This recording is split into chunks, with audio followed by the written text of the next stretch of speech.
of our consulting skills training.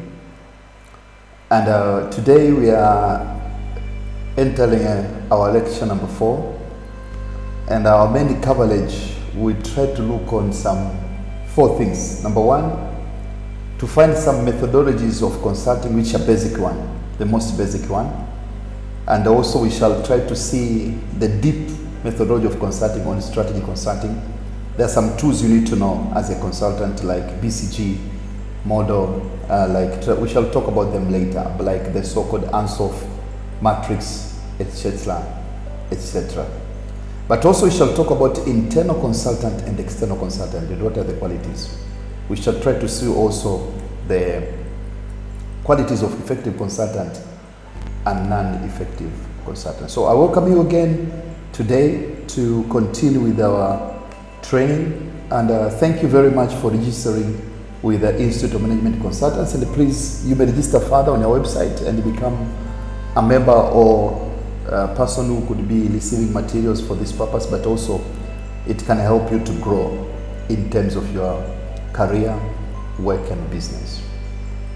Now, as we go on today, we are entering session 4, and I would like us to start with techniques for the best consulting services. Techniques for basic one.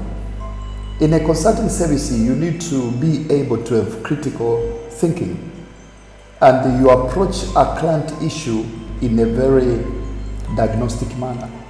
Now, there are some tools, and one of them is a basic tool for diagnostic, and that is called a spin model, or a PPP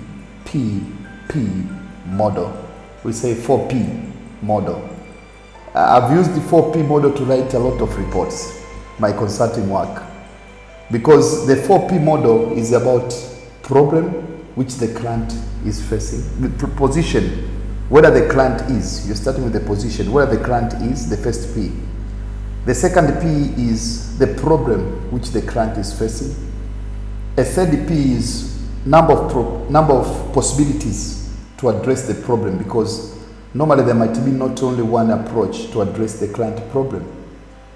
And lastly is the proposal you are setting forth to recommend to the client about solving a particular problem.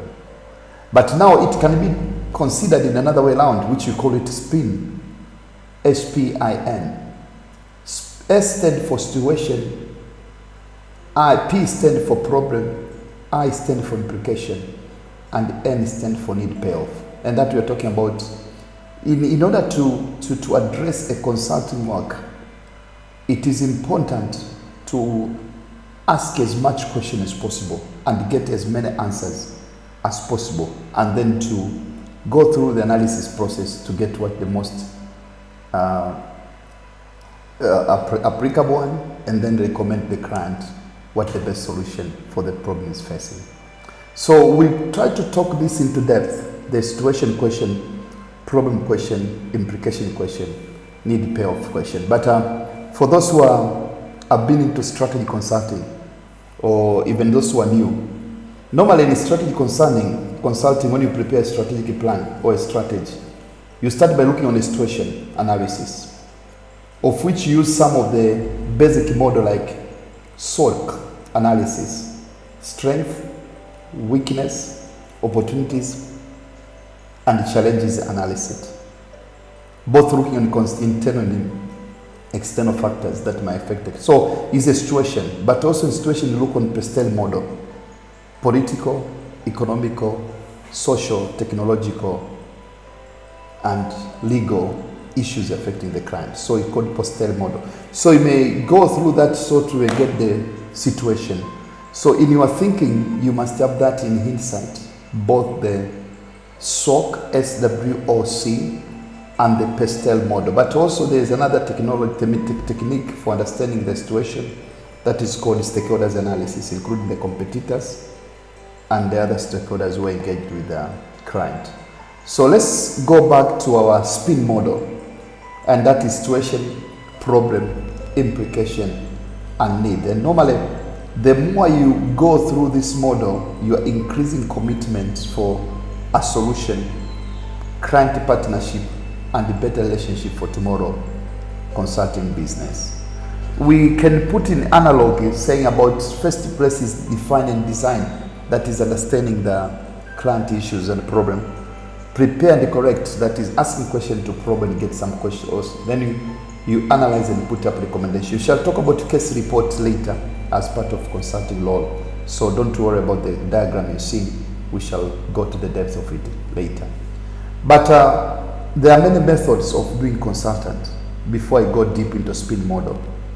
The first one is insight selling, whereby you want to connect it to how a client can connect it to your customer as a consultant, to convince the customer about what you can do to them and collaborate with the customer. That is insight setting. But also another method is issue-based consulting, whereby the client come to you and you want to address a problem. For example, that currently I'm handling some 2 consultants. One of them is a lot of supplies is happening to the client business and they don't know what to do. So you need to get solution on that. So I need to go deep trying to translate the customer demand into effective solution to do analysis of the problem and to come with the recommendation. But also there is storytelling, whereby you may get some insight about the client. By telling story, it's like you're looking a movie, the problem and the challenges, and trying to find the end result that can be better for the client. And last one, many times, if not always, people are not ready to change, and therefore a consultant should be ready to be a change management consultant, whereby you support the client to implement a new solution successfully, to get the buy-in. Sometimes the client can recruit you to be an internal consultant and to support the change management with certain level of authority, so that you may see the implementation of whatever you're proposing. So there is about answering stage and the so-called telling others stage. So let's go back to our spin model. Remember, we are talking about the spin model, our PPP. That spin stands for situation, which is like the position. P stands for the problem, which is like the problem in the P, another P. I stands for the implication, which is a different possibilities. And N stands for the net payoff, which is like proposal. Now, to go ahead from there, let's see how do we develop situation question. The purpose of situation question is to uncover the problem or opportunities the client is experiencing from his or her point of view. You need to do your homework to consider alternative sources. You need to look on questions to get information from the client, to probe. You need to use the question to build relationship and to convey interest to the client, to know that really you're interested for that job. Now, normally problem question might be about difficulties, what the client is seeing, dissatisfaction, what areas of dissatisfaction of the client, barriers within the situation you just learned about, because you need to get your homework done. Then the purpose of the problem question is to reveal implied need. There might be a need, but implied need, and build shared understanding. And a question like, how satisfied are you with the current business? How do you satisfied with the market share? Are there specific areas you think could improve? Are you worried about what will happen now that the stock market are tanking? What are the breakdowns likely to come? Do you have any right people with right skills in your organization? Are you concerned about whether people will change fast enough? How often does the problem of market plungement of market shares arise? How do you need to respond to it? How will the cost and schedule become with this problem? And also I can see that might be a problem for the market, for the accounting and for profitability, which might also affect your shareholders' interest. Those are some of the questions you need to ask to understand the situation as or the problem. Then you need to look on the implication questions. Please remember, I'm talking about the spin model. Situation, problem, implication, and net off. The implication question asks about consequence, effect, and impact. You look on the purpose is to focus on the results, to link the results and problem, but build the motivation for commitment and prioritize to maximize the value for you add. Question like, could that development lead to greater risk of company closure? How might that affect cost, quality, competitiveness, and turnover? What would growth look like with or without our intervention? Could that lead to increased risk of share value decline? Would that lead to higher or lower speed of getting more funding for the project you want to implement? How does that affect your workload, hours, stress levels, career, and how you've seen it? But also you may have the last one, the so-called need payoff question. They ask about value, importance, usefulness of situation solution. The purpose is to focus on payoff, probe the explicit needs, and to get the client to tell you the benefit of the situation, of the solution. You can see how this builds to commitment for perceived value. Questions like, how much savings would this mean? What other opportunities would this allow to pursue that you can't now? How important is it that? What would that put you relative to the competition? And how would that help provide the infrastructure for the growth? Those are some of the questions that you need to ask to know what kind of value the client is expecting out of your consulting job. So let's go to the case study. Assume you are in an elevator, rapidly descending from the 18th floor, whether you work as a MAC consultant in the financial services department. With you is the CFO, the Chief Financial Officer of the MAC Consulting Limited. It is 2014, stock market is tanking, and cost cutting is the order of the day. You already know that the organization's revenue comes from two places. Number one, commissions on trades, and number two, profit on investment out. Both are down due to stock market condition. There is much concern about the future viability of the company. So I give you 3 minutes for you to come up with a situation question, with implication question, problem question, and the so-called net payoff kind of questions for purpose of our discussion. So please, you may go back to our previous lecture and trying to see what we covered, but also may download the materials for the study from the website so that you may be able to understand this in context and details if you have got some question about how you approach the spin-off effect or the spin approach to the management consulting. So I will give each other 5 minutes, and then we shall come back and proceed with the work as we cover for what we cover today. So until next 5 minutes, thank you very much. Let's break for the 5 minutes. If you've got any question, please feel free to ask on our YouTube channel or on our LinkedIn link so that we may together sort it out. So until next 5 minutes, let's break for that.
I welcome you back.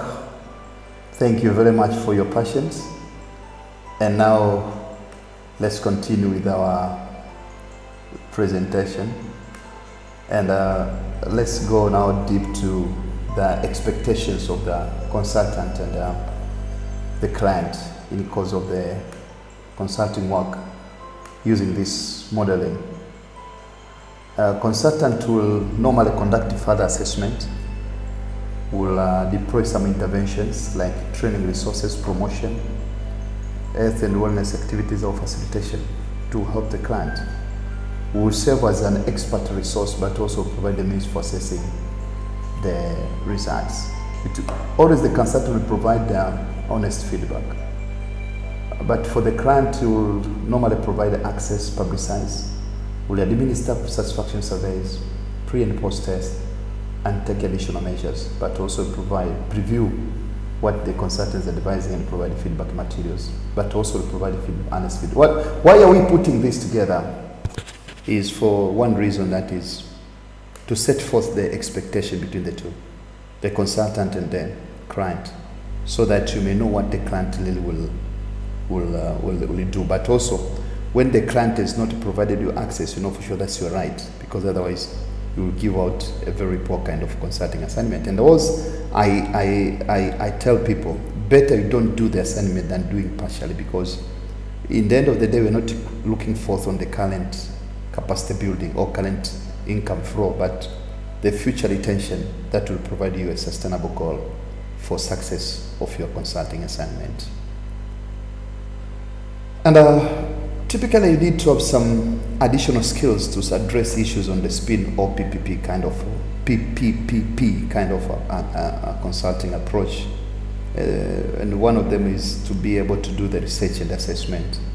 You need to be very thorough on action planning, but you need also to be able to facilitate. Nowadays you need to use Zoom facility. You need to be apt with the Google Meeting, etc., etc. But also need to have some customization of the specific programs and selection of training content for the customer. But also is to see the presenter who is going to make a difference too. So you need to have presentation skills and ability to make impact analysis. So if you put in a summary, you have some research or assessment skills, action planning skills, ability to facilitate, including the teleconference or media-based kind of facilitation. You need to look on the customization and selection of the training content, but also need to see how you choose the presenter. So presentation skill, and also need to be able to see how do you assess the impact or impact assessment for the purpose. Now the question is how the consultant can get more jobs. We've seen the methodology, one of them using the spin or the PPP approach. The question is how do you get more jobs for that? And we say that more assignments are not coming as a gift. A consultant needs to obtain them in a very professional way. You need to see that the success you get as a consultant is based on your competence, so that more and more people call you for more challenging assignments. Be careful as a consultant to be a foot the door salesperson, that you move from a vendor to vendor to get a client. It's good, but it does not make sense, because consulting is a very noble skill, but also what matters is to get referrals from the client you've done the work with, who can give you more people to get assignment from. Now, I released to you assignment number 15. Describe the techniques for producing best output in any consulting assignment. So please come back or put that as a note as we proceed, marking down what you're supposed to cover tonight. Describe the technique for producing best output from any consulting assignment. Please remember the qualitative abilities that can give you the better, to be competent as a consultant, including the research skills, assessment skills, the action planning skills, the facilitation skills, the training skills, the presentation skills, and also the ability to measure the impact, both the output and the outcome indicators. Those will make you to be a very competent consultant for the purpose. How to get more jobs to continue? As we said, you need to develop relationship. You need to know how to use time effectively. We say that consulting job is very time consuming. It involves time listening to what people say as well as putting forward a proposal.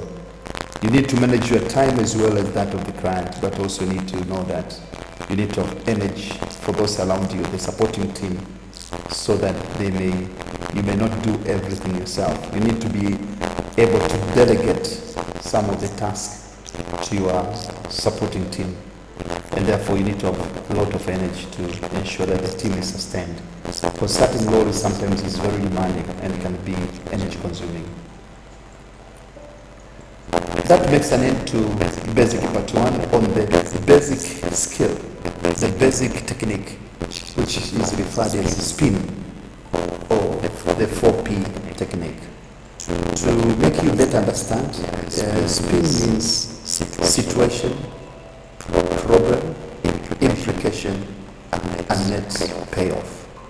Or the 4P model means problem, position, problem, possible solutions, and also. So those are basic. Any consultant should have done. I've done a lot of work on the 4Ps. And many times when I'm writing proposal to my board to the client, I use the 4P model because that's very, it helps you to flow and organize your ideas. When you write a consultant report, 4P model has never left me alone, but has helped me a lot to prepare best consultant proposals that you go back to our website, and you may find the examples number one that you can understand what we cover on the basic consulting methodology.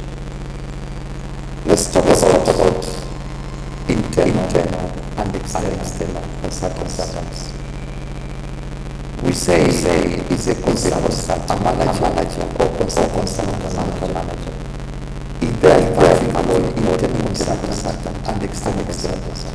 Let's answer this question. The job of consultant advisors is to improve individuals and organizational performance. In doing so, they may use different methods. Consultants involve careful assessments to see what can be done that will make an implement. It's a complex assignment, and by the way, it is if it is not difficult, no need of a client to hire, because if you can do it yourself, why should you take you to the press? We say legal advisors, accountants, and management development professionals, they spend most of the time in consulting, but also line managers spend a good deal of the time advising and using consulting skills. So there is an appreciation that most of managers at certain level, together with the legal advisors and the accountants, they are typically internal consultants. Managers have to coach and advise their staff on such matters like work performance, careers. Therefore, the skill and the process of consultation advice are widely used. It's a common thing. So you can't really, the difference is a consultant can be hired for a fixed term period, which is external consultant, or you can be hired with the unlimited, or we call it non-fixed term period, and that we call it as a manager. But a manager who uses skill for purpose of supporting the business is not a manager like our owner. No, is employed because of his skill to support the business to move forward. That's the internal consultant.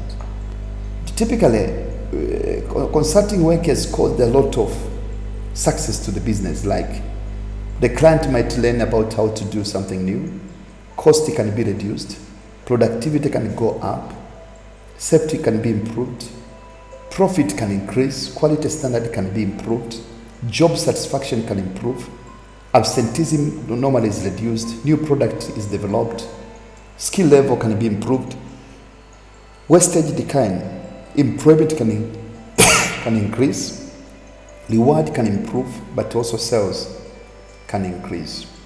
So there is a lot of benefit with consulting, both internal and external consultants. Let me pause this assignment number 16 for you. Why clients would seek the work of a consultant? This we answered it during the module number 1, so please you may refer it back for better understanding. Now the last one is, what are the qualities to produce the best results of the assignment? I've discussed it before and I've repeated, so just refer back to what we covered. It's easy to understand. Please take note that you may get these materials after registering for the professional work through our website, and then you can download all the necessary presentation slides and materials for learning.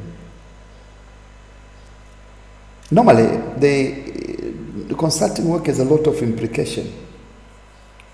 Organization, they need top advisors, whether it should be internal or external. Even yourself, you need a top advisor, not just a mediocre. But it's only a way the business managers can keep up to date. In one of these notes, Peter Drucker said, "We live in the information age. To be successful, we need the best advice and the best advisors."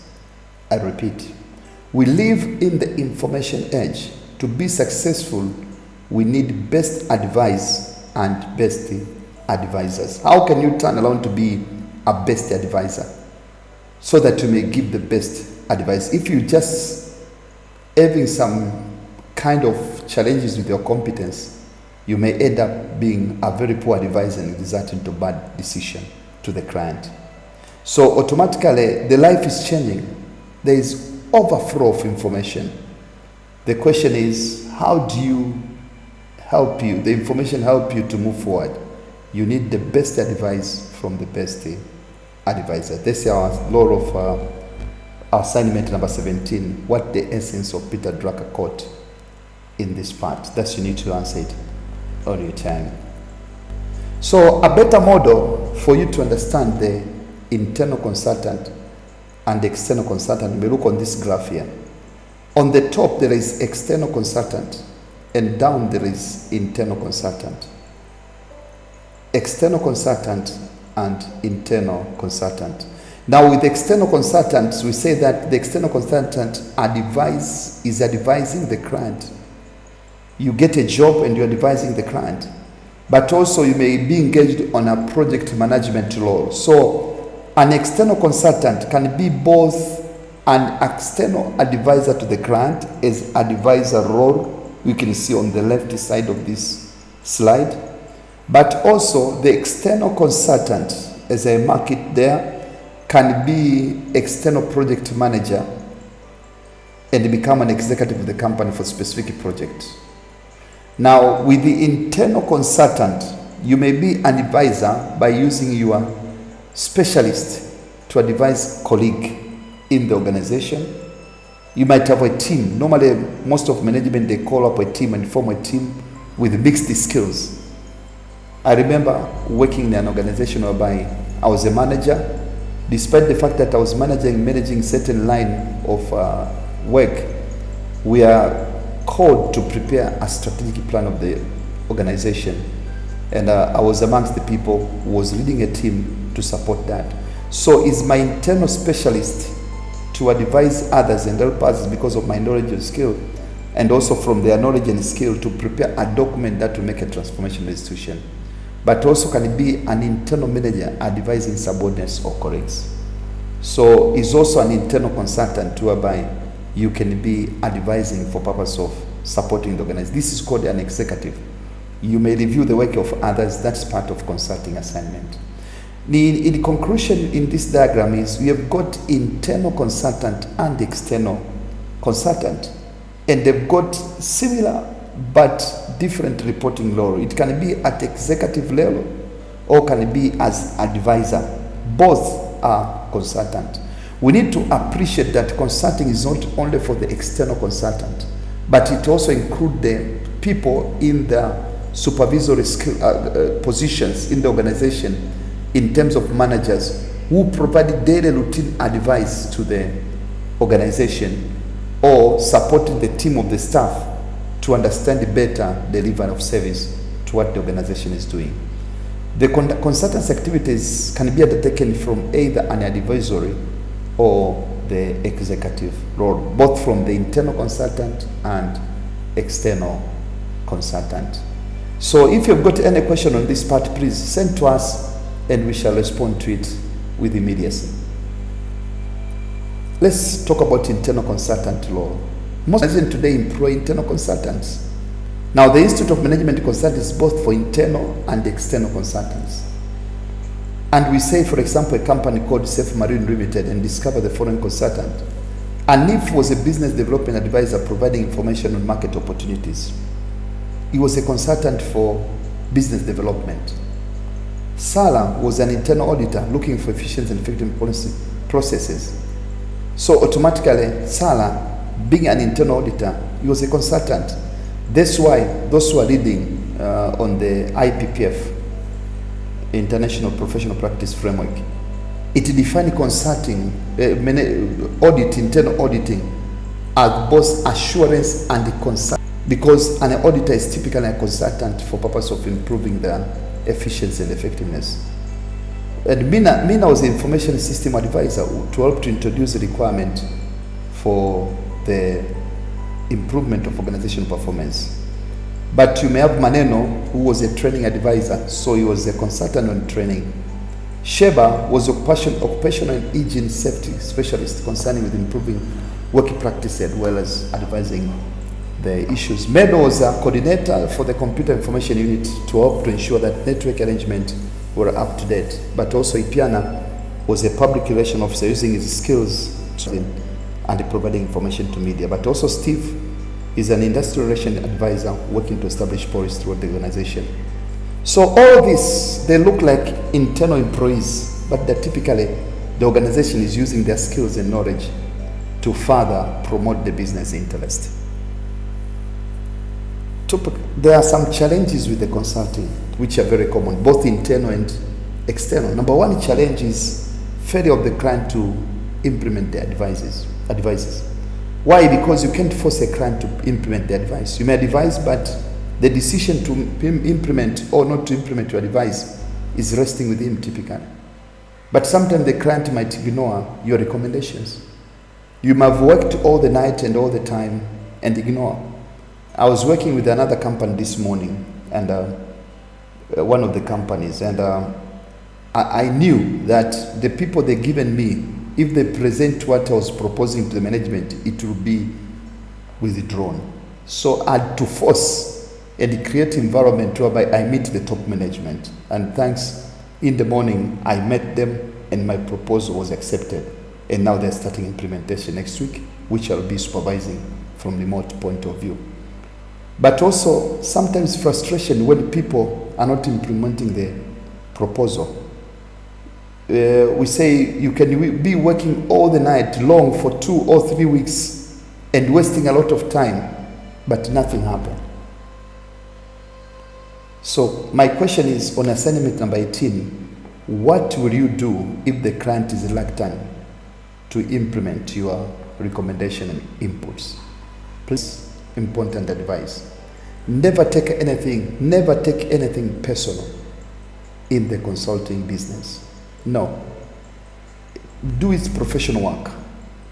Not the possibility of the client taking your proposal or rejecting it, or deciding not to do anything with it.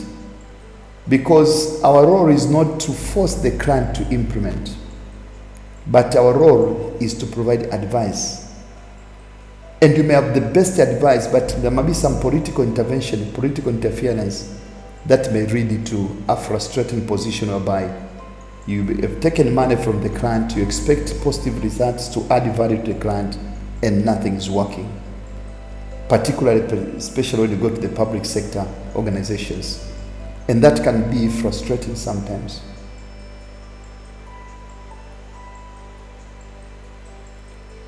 Let's now think about an effective and effective consultant. What are the qualities make you an effective consultant, and what make ineffective? Both of them are consultant, but one is effective and another one is ineffective.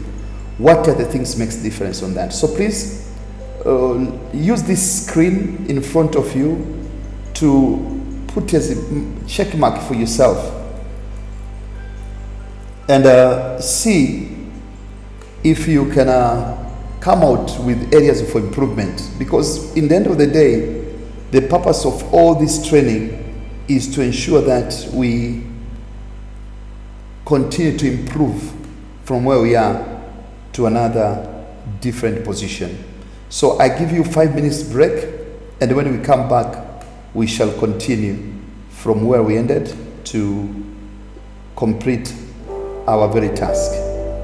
5 minutes, we'll be resuming back. Thank you very much for your attention, and let's have some time. Please look on the screen and assess yourself. Make self-assessment of your level of consultation and ability. Thank you very much.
I'll take this opportunity to welcome you back, that we continue with our session. And I believe that you got time to understand the effective consultant. Number one, listen. You need not to be talking. Today, I was not in control, so I was trying to respond to everything the client was saying. That was not appropriate. So avoid being talking machine, but learn to listen. Learn to listen. Learn to listen and understand. It's better to try to understand than to be understood.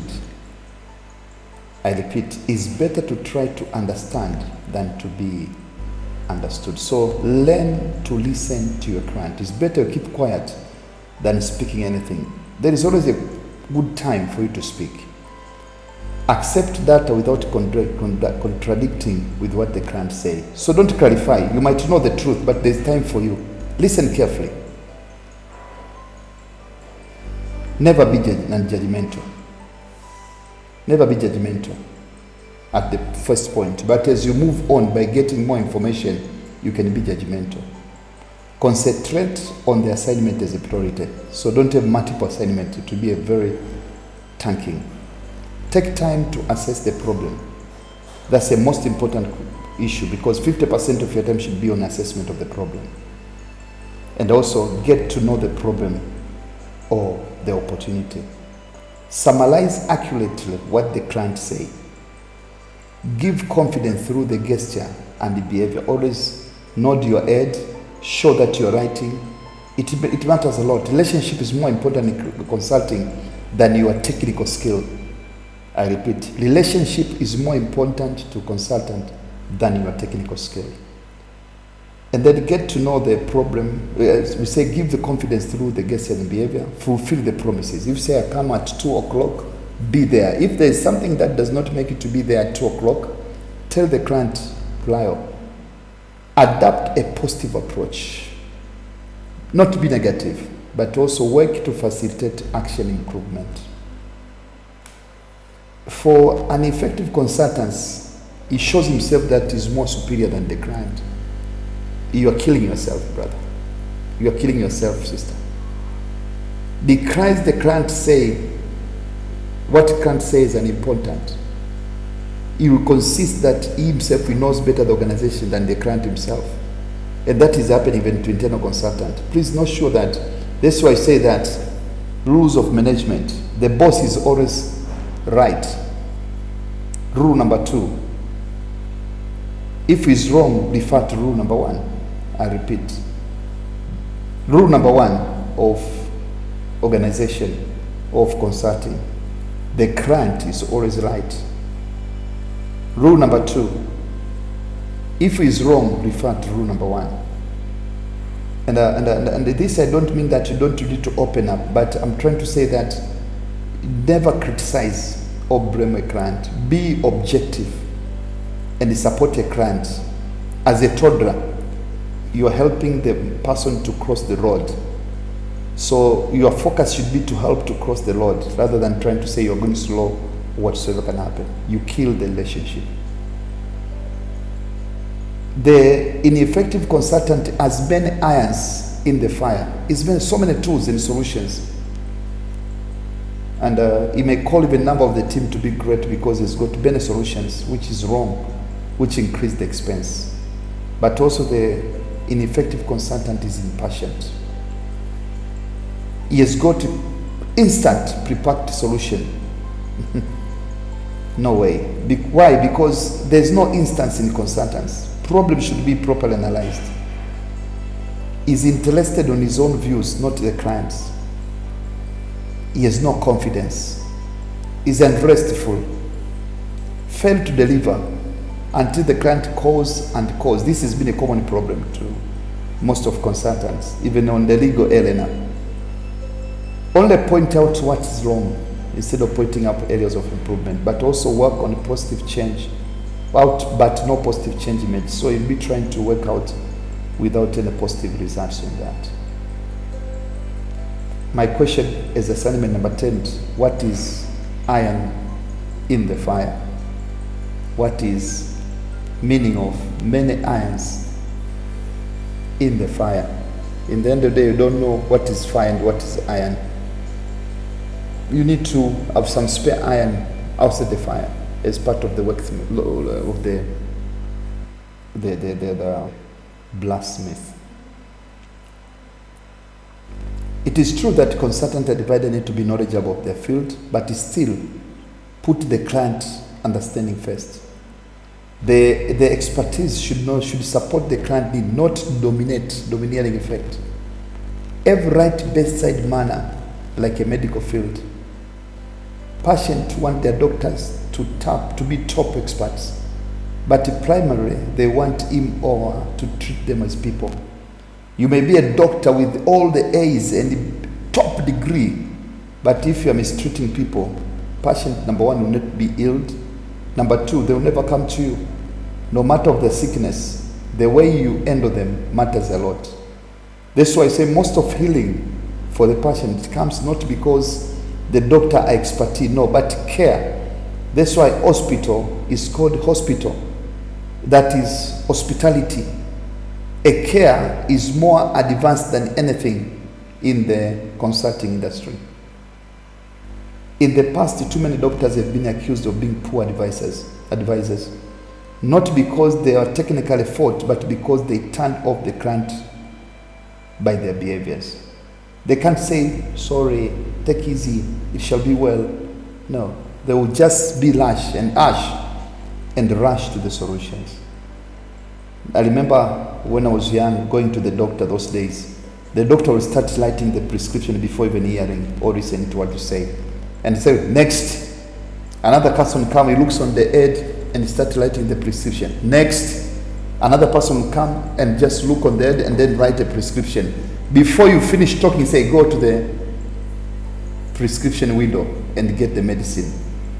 But today, because of advanced understanding and people, because of technology, a person will ask you, I don't understand what you mean. The doctor will become furious. In the end of the day, he has lost their patience. The same to the organization. Management consultants are doctors to the organization. There are two essential elements in consulting. Number one is technical knowledge, which is very common. And the second is interpersonal skills. The most difficult part is on the interpersonal skills. Because technical knowledge, you go through the examination and pass, through the semester system and pass, through the research writing and pass. But interpersonal skills, they need to be developed. And this is the purpose of essence of this training, to make a difference. So it's very important the consultant develop the bedside manner, whereby a patient can be on the bed. You don't consider your technical skill to be anything rather than your care. People would not remember you by best presentation, but they will remember you by what you made them feel during your presentation. People will not remember you by your best presentation, but they will remember you by what your presentation. As a consultant, one may need technical ability in the area of the client business. For example, as a facilitator to chemical companies, banks, airline, and other organizations, they require that you have interpersonal and process skills. I repeat, interpersonal and process skills. Not only the particular area, but you need to understand the entire process. But not necessarily that you make a technical contribution, because you might not be expert of everything. But understand how it goes about. If you can do both, you are a specialist, you're not a consultant. I repeat, if you can do both, you are technical contribution and the interpersonal and process skills, then you are a specialist. My question now is assignment number 21.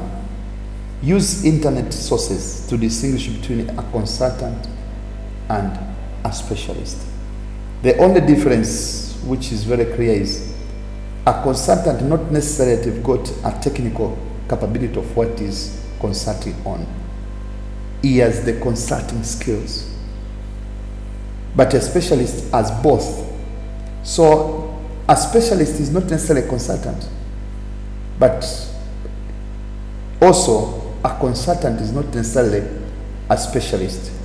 But if a specialist has consulting skill, then he's a consultant. Let's see this case. An entity depends on people being able to use technical system to improve organization performance. For a long time, however, we have asked people to adopt their behavior to new technical and structural system of production.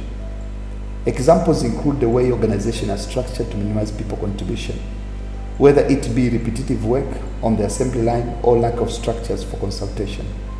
However, the research work was initiated by Tavistock Institute in London many years ago, indicated the need to design new technology so that people could relate sensibly. One of the earliest efforts to confront the engineering approach to organization design was made by a Gracia Metal Company in London.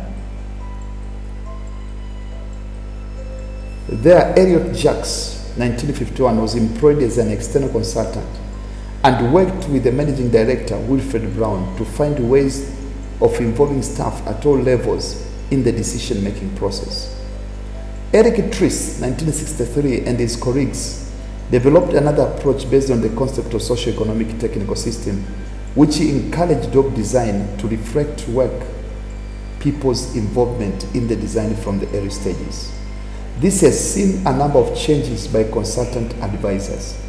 In engineering particularly, to various systems from work study through the technological innovation in production to reflect behavior as well as technology. Modern approaches to this area are evident in such processes as quality cycles and autonomous working groups. As a result, more emphasis is placed today in a professional consulting practice on involving the people whose work is being changed in the diagnosis and the consideration of improvements. So let's see some questions from the case study. I said that you can download the materials and then book from the website, or you may email us through the registration process to get the materials for you. Now, question number one, how will I see myself as a consultant? What is your strength? We have learned a lot of practical things as a consultant, particularly an effective and ineffective consultant. What are your strengths? What are your weaknesses? Be honest to yourself. As a result of this analysis, what can you do based on that question to improve your strength, to reduce your weak areas and improve your performance? What the most challenging consulting assignment you've had? What are the many things you've learned from consulting activities?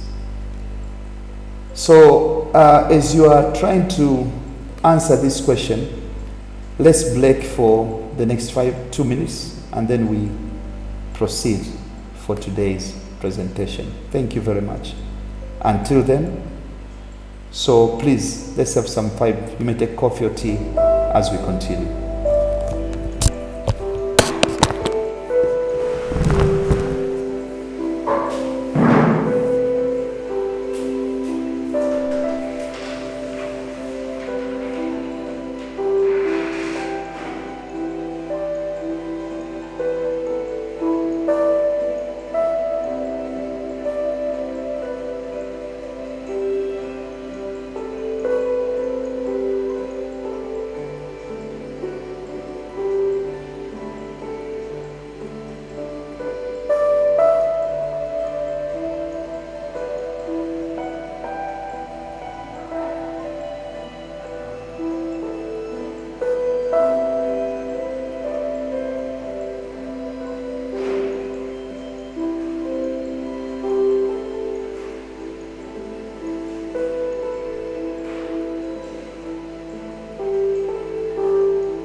Thank you. Welcome back. Let's continue with our presentation now. And in the next part, having answered the question I posed to you, let's now look on the other area. Please, for still cementing of your understanding, you can see the second video, which is sent on your WhatsApp for the student. We always ask for the WhatsApp number. You can see on your WhatsApp the second video. Go through it and then answer the case study. The answer to case study has been given on the clip we've sent to you on your WhatsApp number. So please compare, but also get more insight concerning what we covered in this area. Now let's see some expectation of the client to the capability of the consultant. Number one, any person who hires another person to advise, they expect to be a person to be competent. Technical competence and emotional competence, social competence, and intelligent competence. Number two, you should have credibility. Credibility is the way you can promise and do what you promise, but also a good track record that comes from credibility. That's why any consulting, and try your best to make sure that you leave a mark. Most of assignments I'm getting as a consultant are coming from referrals. Yeah, get circle, then things goes better. But also you need to be trustworthy in terms of time management, resource, your consulting assumptions and the recommendations. You need to be likable. You need to develop the skills to be likable, but also you need to be business savvy. You must understand the business, the end-to-end need for the business. You must be responsive. I remember Alan Weiss say that he's answering any email sent to him within 24 hours. That's very important. You must be empathetical. That is, to wear the shoes of the client, and you must have the very clear communication capability. So including presentation skill, ability to prepare presentations, ability to prepare PowerPoints and other material relevant. Normally, there is a different school of thought. The client say, I want competence, credible, trustworthy, likability, business savvy, responsiveness, empath, communication, this side, the client side. But a consultant thinking is that you want to bring the results. Reliability. Competence, the consultant thinking for result. Credibility, consultant thinks of reliability. Trustworthy, the consultant think they need to be confident, which is not true. Likability, they talk about credibility, which is both matching what the client. Empath is also the matching on there. Responsiveness, that is also matching with the client. Hired to help. The client don't think that he's hired to help, but he believes that he's using your understanding of business to deliver results. So if you look one on few which are remaining for the consultant, that is hired help, but also the issue of confidence, which the consultant thinks that you need to be confident, which is true, but it's not much of interest to the client. Want the competence than confidence. Yeah, you want competence than confidence. But also, the consultant think about result. The client is not much on the results, but communication that you expect from you. There are some 5 fatal flaws of consulting. Fatal flaws of consulting. Number one, the project is defined in terms of consultant's expertise or product, not in terms of specific results. So you need not to be better understanding the business than the client. No, you are there for a very short time. Now, if you define according to what you knew or you saw in another company, a failure to advise is starting from the time you start consulting work. The project, number two, project scope is solely determined by the subject to be studied or problem to be solved. ignoring the client's readiness to change. Change management should be part of the implementation criteria. Number 3, the project aims for one big solution rather than incremental success. There is no one big answer to every question. No. There are so many other factors to be considered. Number 4, the project entails a sharp division of responsibility between client and consultant. There is no partnership. Consulting is partnership. It's a teamwork. You work together. Today, I finished a presentation of an assignment. For purpose of engaging my client, I used one of his managers to present my work, and it was very well accepted. They see that their own is able to deliver what they've prepared. But also we say that the project manager make the very labor-intensive use of resources. That also can be a very problematic in role of a consultant. Now let's talk about 10 commandments of professional consulting. Number 1, it's like 10 commandments in the religious books. Number 1, focus on value. Don't focus on an assignment. Focus on what value are you going to create to the client. That should be your mindset. Number 2, commit all stakeholders into action. Be careful not to consider a lot of other factors. Number 3, make sure that the client understands the complex issue. Find a way to simplify it. Yesterday I had been having a presentation in consulting of one of the projects on development of risk management systems to one of the clients. And there are some jargons in risk management which are complex, and I was able to deliver it. Communicate authentically. Don't fake it. Collaborate with the client. Work together, not yourself. Always use the client team. Conduct willing and able assessment. Is the client willing and able, or yourself, are you willing and able to do that assignment? Number 7, this is very important. Avoid scope creep. Avoid scope creep. Normally, there might be some other task with the consultant as you start doing the work. Focus on your scope. That's why definition of scope is very important at the beginning. Never do any assignment which has no terms of reference. I repeat, never do any assignment which has no terms of reference. Normally myself, I find a client is not competent to develop terms of reference. So after listening to him carefully, then you understand, you develop a second document, which you call it inception report, your understanding of the assignment. When the client has signed the inception report, that forms a very clear scope of your work.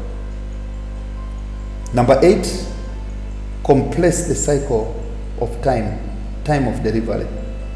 Compress the cycle time of delivery. Compress the cycle time of delivery.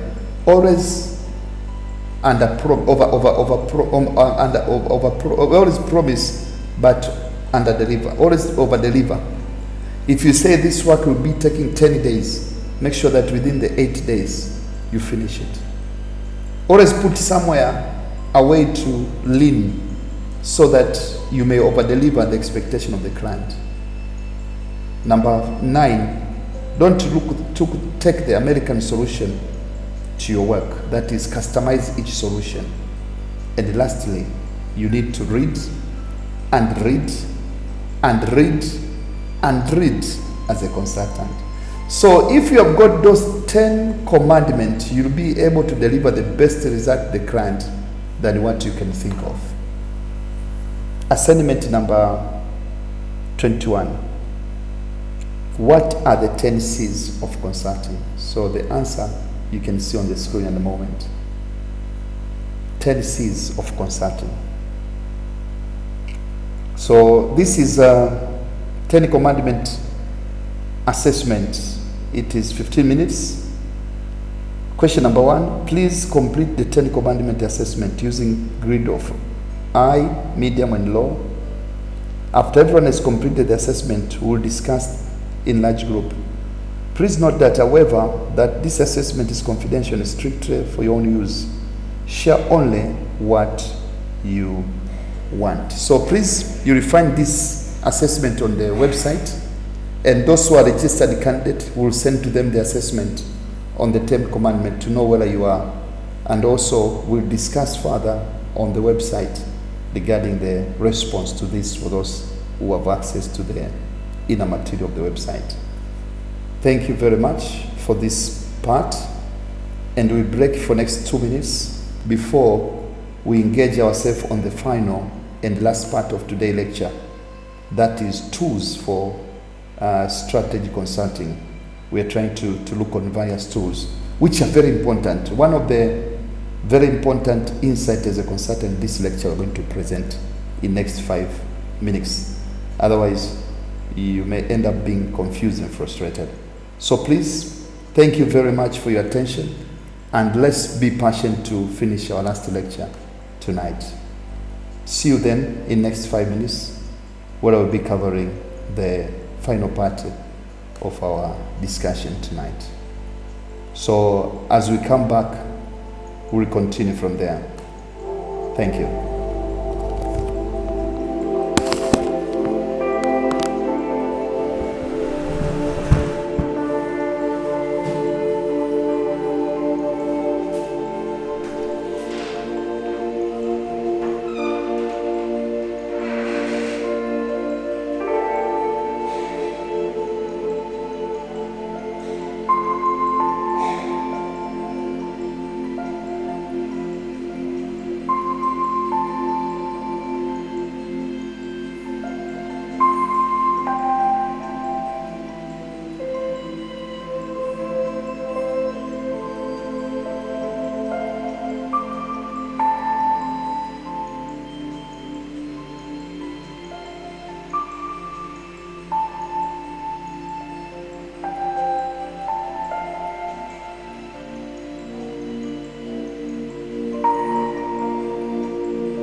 Welcome back. Let's now go to our final and last part of our presentation tonight, and that is about the so-called strategy consulting. The tools as a tool for consulting. Now, this is an important area because you'll use it now and then.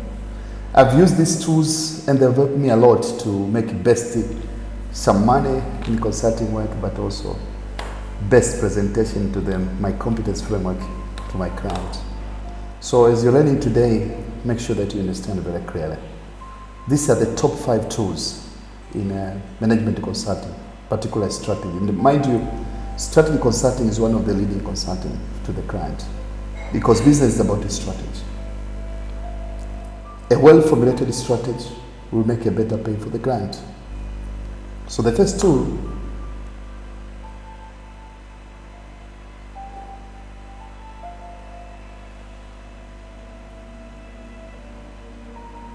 is regarded in a better framework of setting.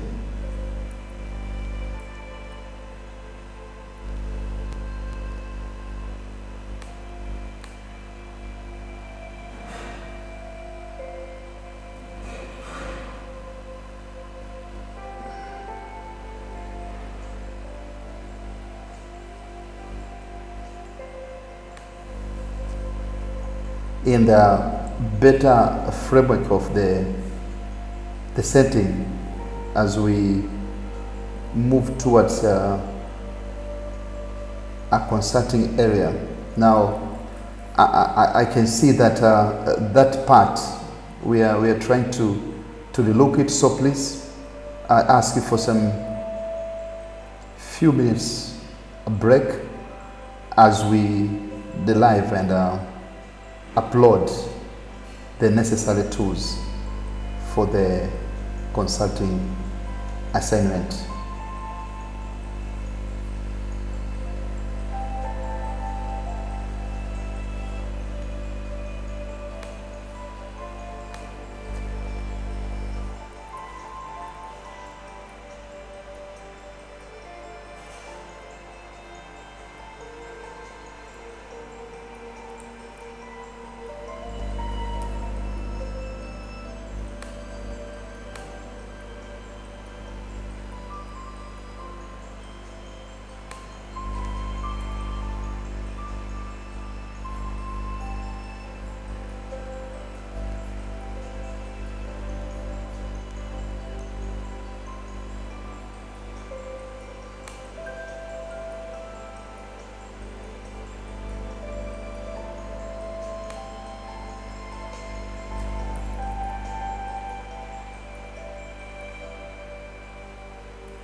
Thank you very much for your passion.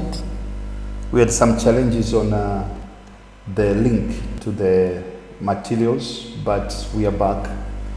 And please, let's now go for our last part of the lecture tonight. And that is what we call top strategy consulting tools. The number of tools that are used on the strategy consultant, because many times you might be called for various assignments. Now these are the tools. Tools is like a spanner, like a tool that is used by a mechanical engineer or a person who is trying to make some maintenance or repair or correction of some problems with your car.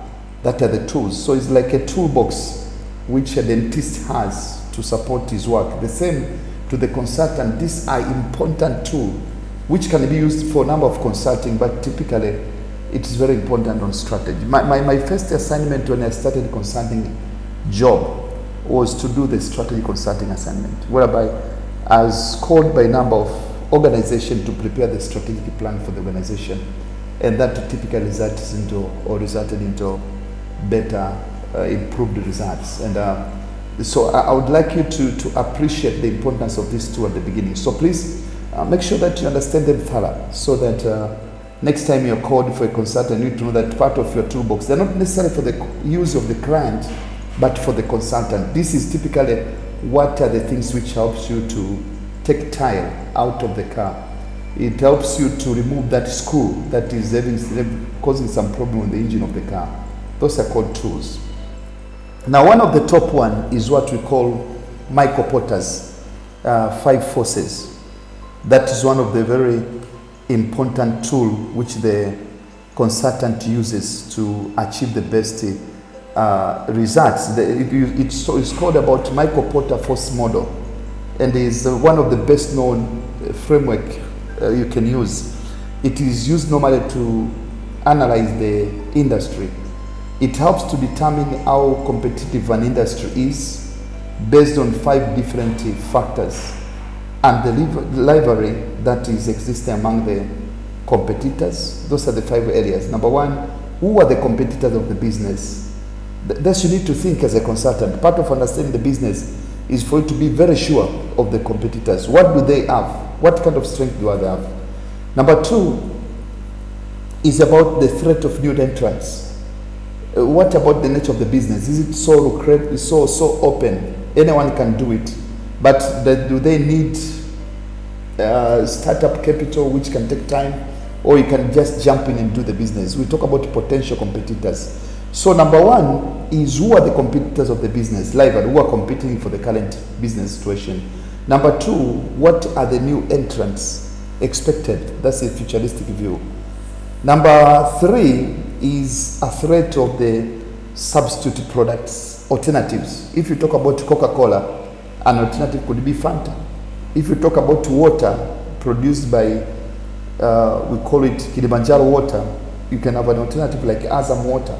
So alternatives, what are they, and what are their competitive edge?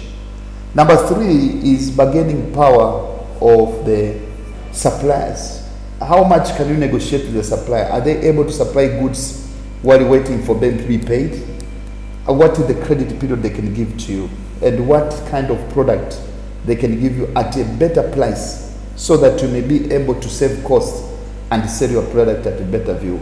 But also it's about bargaining power of buyers.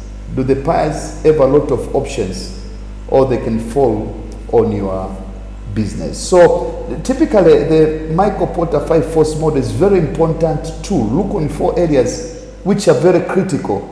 As I said, about threat to new entrants, and including the barrier to entry as you start their business, including the economies of scale, brand loyalty, capital requirement, cumulative experience, government policies on your product, a new product, or what the client is doing. What about the switching of cost? But also the bargaining power of buyers. That includes number of customers which the client have, and the buyer, size of the customer order, difference between competitors or differentiation of the competitors, price sensitivity. If you increase or reduce price, how will it be? Buyer's ability for a substitute, but also the buyer's information availability, how much is informed about what to do and what the product is, but also the switching cost. The switching cost is a cost for a person who was using, for example, Coca-Cola. Now you want to use the Pepsi Cola. What are the sum? Because that's also will attract more buyers for that purpose. When you talk about substitute products, you are trying to look on also number of things together, and that is including the issue related to number of substitute products that are available, buyer's potential or propensity to the substitute, relative price performance of the substitute, but also switching cost, as I said before. And when you look on bargaining power of the suppliers, you are talking about something which number and size of the suppliers, uniqueness of each supplier and product. But also looking on the middle of what is shown on the screen is library among existing competitors. That include number of competitors, diversity, who are they, which size, what age, industry concentration, industry growth, brand loyalty, barriers to exist, and the so-called switching cost, which are also relevant for this very matter. In that case, automatic company trying to look on the forces and trying to look on the strength of each force.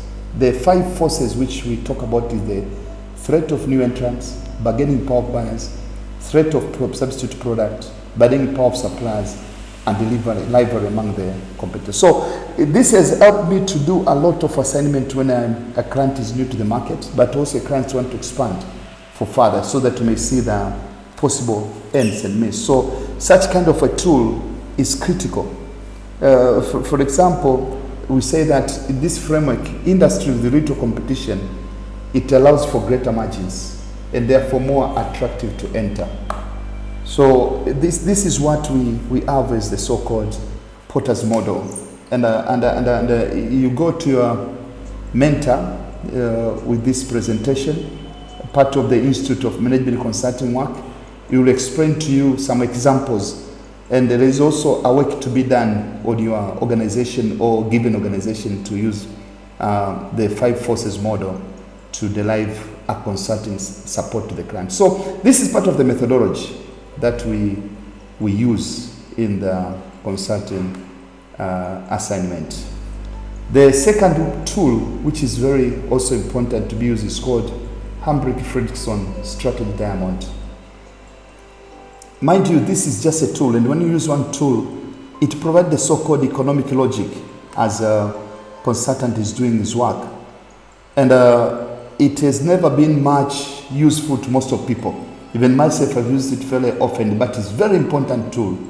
It is an attempt to explain what strategy truly means, and is a great framework to distinguish the different elements that make up a good strategy.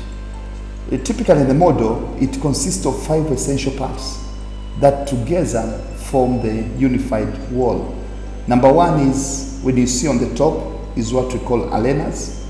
Number 2 is vehicles. Number 3, differentiators. Number 4, staging. And number 5, which is the middle, is what we call it economic logic.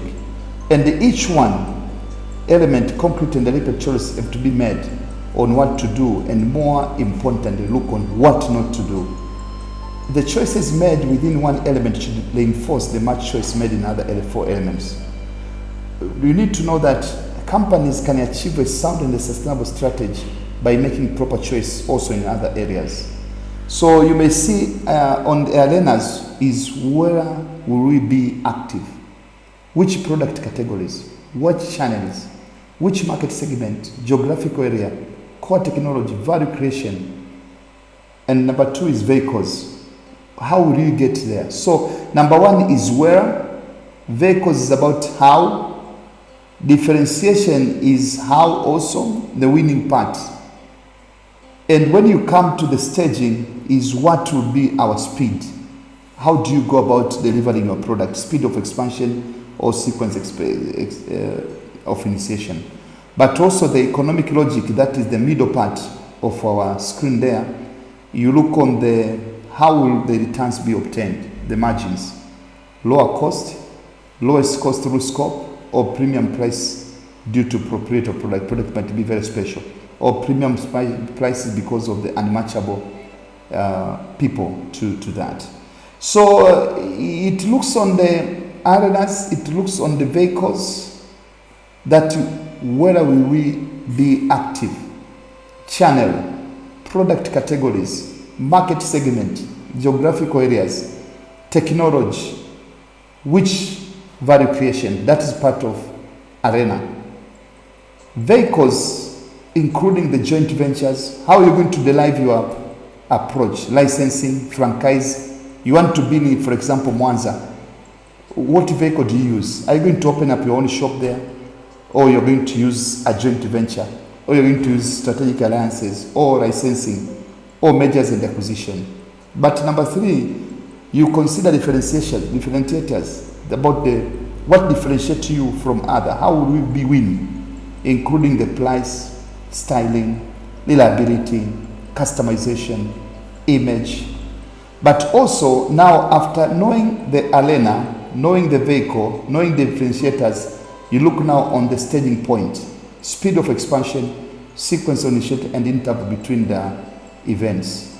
And the last layer is what we call, how do you get money back? That you can do through the lower cost by scale advantage, producing a lot with a little amount, lower costs through scope and replication advantage, premium prices due to product features, but also premium prices due to the unmatchable service. So this is what we call Handbrake Fredrickson strategy diamond. It's a diamond. Even the picture of it is a diamond. It's one of the very important tools, despite the fact that most of people don't understand it very well. Why they don't understand it is a bit challenging to most of consultants. Maybe the way the names are written there, the Handbrake and Fredrickson, but it's a German kind of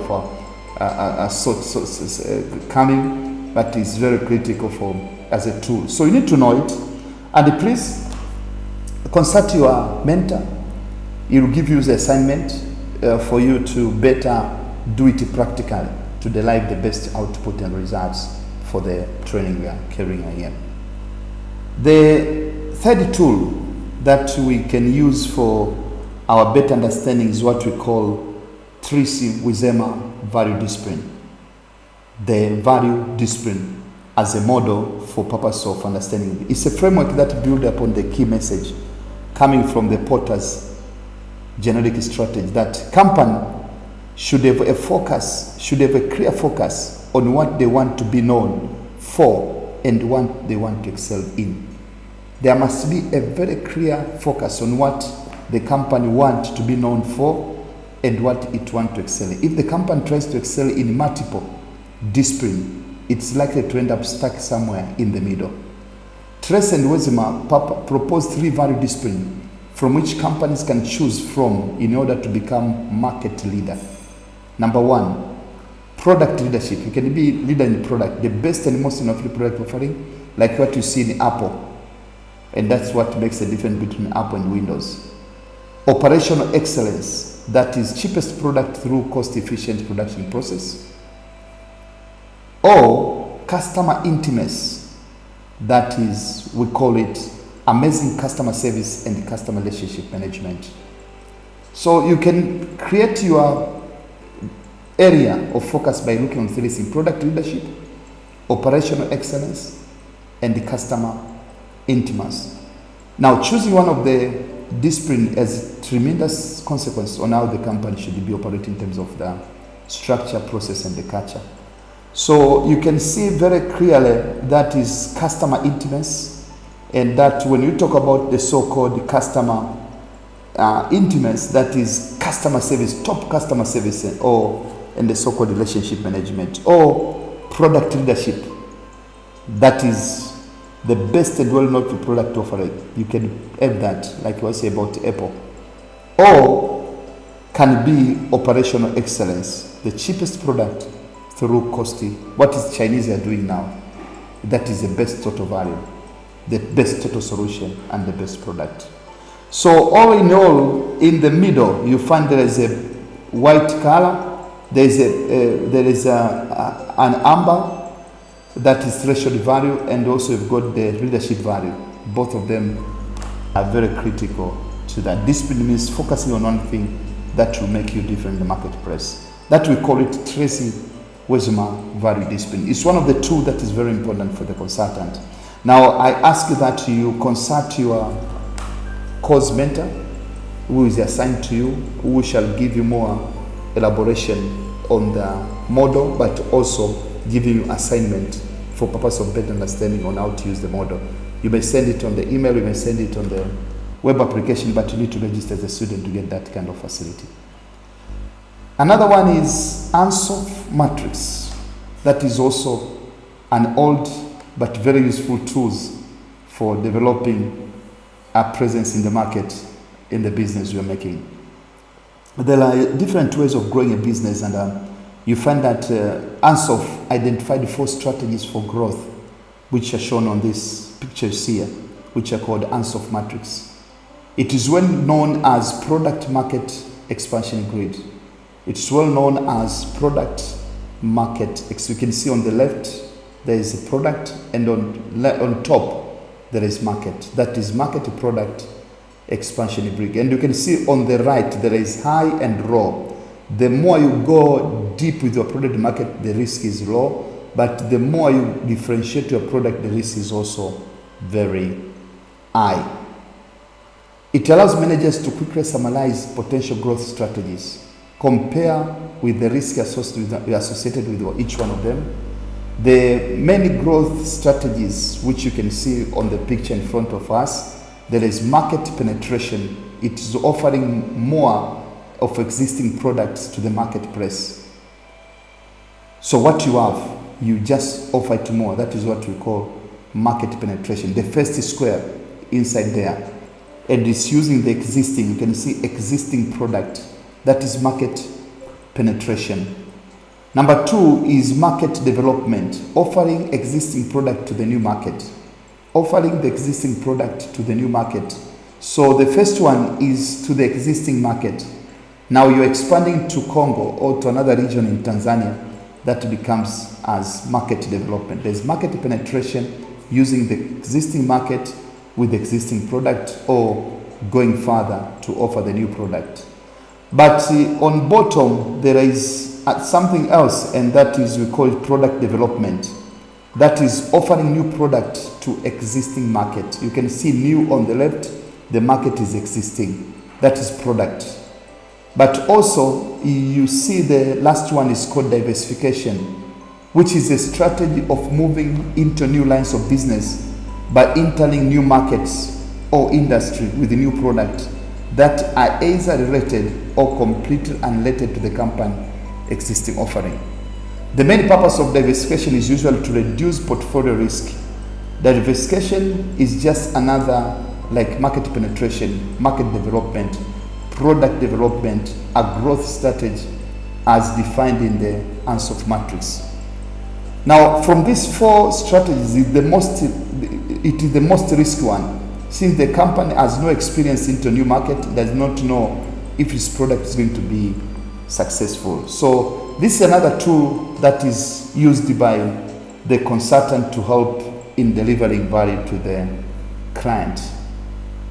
So please contact your mentor, who will give further handouts and the case for you to understand how to use this tool in a best way. The aim is to develop you ability and capability to use certain tools, which are very critical. But as far as I understand, even to the current moment, Microportaforce Model has been used as the most effective tool as far as consulting is concerned.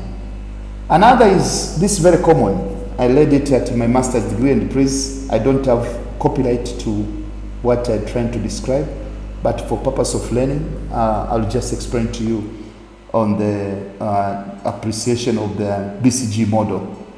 It is coming from the Boston Consulting Group. You may go to their website.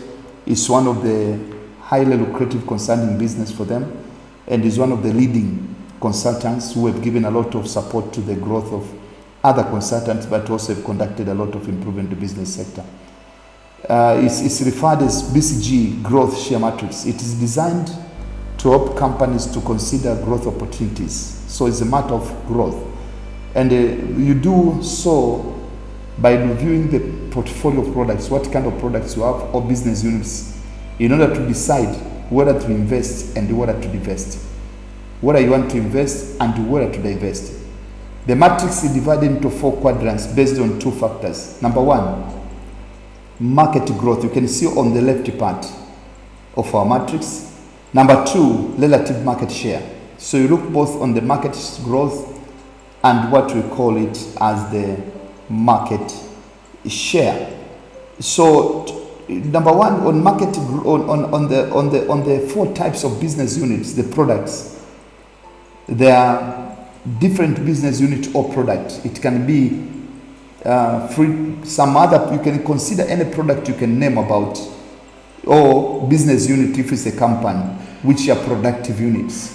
Now product can be, for example, chocolate, can be juice, can be the food that is mixed with the ingredients necessary, can be the small chewing biscuits or bites whatsoever.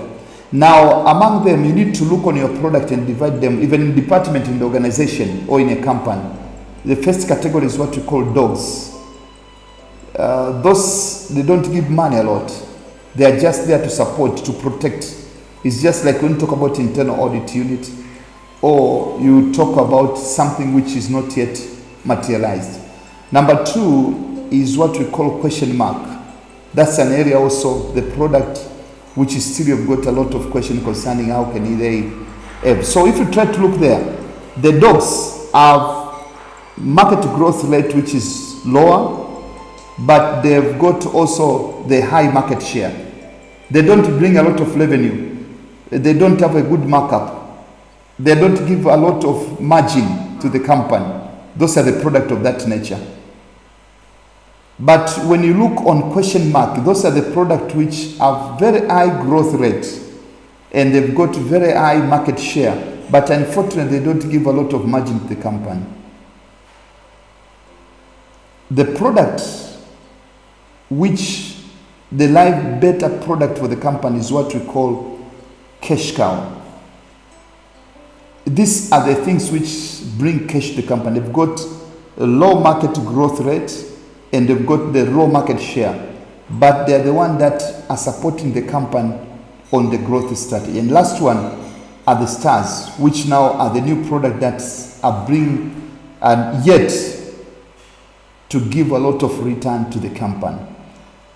So what we are trying to achieve here, we say most of business units start off as question marks with a very small market share in high growth market.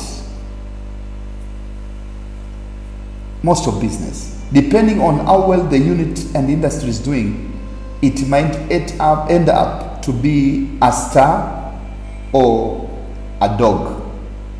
Eventually, when the industry growth is flattening, the unit will become cash cow that can be milked in order to invest in more promising businesses. This matrix is a great tool for portfolio analysis, trying to analyze different portfolio. If it's a bank, different product issue they're issuing, the kind of product and service or department that is. But it is also very important for corporate strategy. Now, for this tool to better understand and to get some case studies, please consult your mentor who will give some more highlight and give some case study for you to prepare and be more cognizant and competent in the marketplace that you're going to be consulting on. The very last tool that I want to talk tonight is what we call SOC analysis. The strength, weakness, opportunities, and the so-called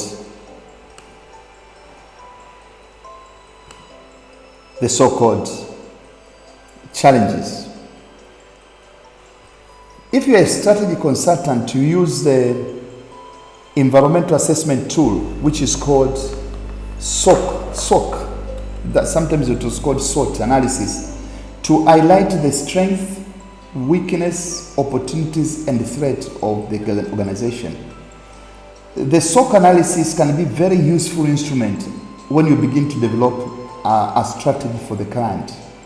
The analysis gives the opportunity to look at both the internal and external environment in which your business is being done, but also to give some basic questions to ask before you move forward with preparing the strategy.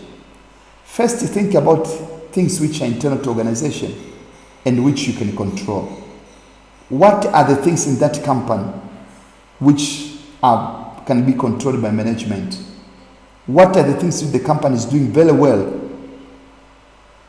And what are the things which can be improved? That is a weakness. And from that perspective, it is easy for you to advise the client or to get the information about the client's strength and weakness.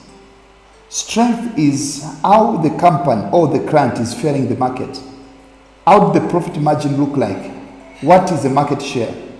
What are some product that is stand out? What is the competitive advantage?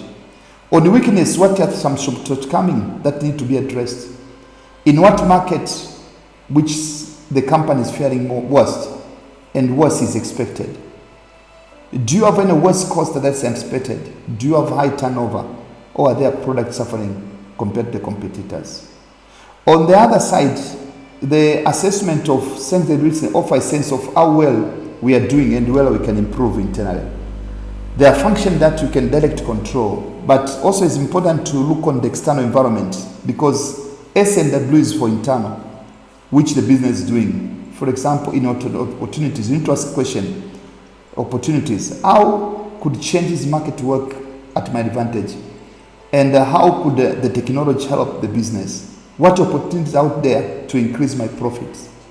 What are my competitors? What are the companies profiting behind? But also there are some challenges. That is, how can changes in the market work to detriment? And what are the any regulations that limit my company to grow? And how the competitors, what are the competitors of the company have, and what are the competitors getting the customers? So you can have some number of questions to understand the internal and external context of the business. So these are some basic 5 to 6 tools that are most conveniently used by consultants to help them to understand better the business and support the client to build up a best strategy. Sometimes those who are apt to the balance scorecard model, we call the enablers factors, those which they enable the business to move forward. Rather than looking on the negative side of weakness and threat, we look just the enablers as part of our assessment. So for today, thank you very much for taking time to be together in this presentation. We are the Institute of Management Consultants Tanzania. The aim is to build soft skill to our people to be able to use their technical capability and deliver the best results in the consulting assignment they are doing. So till next Saturday, appreciate for your attention. And on this SOC analysis, please consult your mentor, who will give you some more insight on what could be better be reflected on a case study, which you have to finish so that you may be apt on these tools. Till next week, please register with our examination. The examination is expected to take place on 4th of December 2021 and also on 4th of June 2022. You may choose either of them, and most of materials are available on our website after registration, and then you can become more competent and able person to deliver best value to your client. Till next time, bye.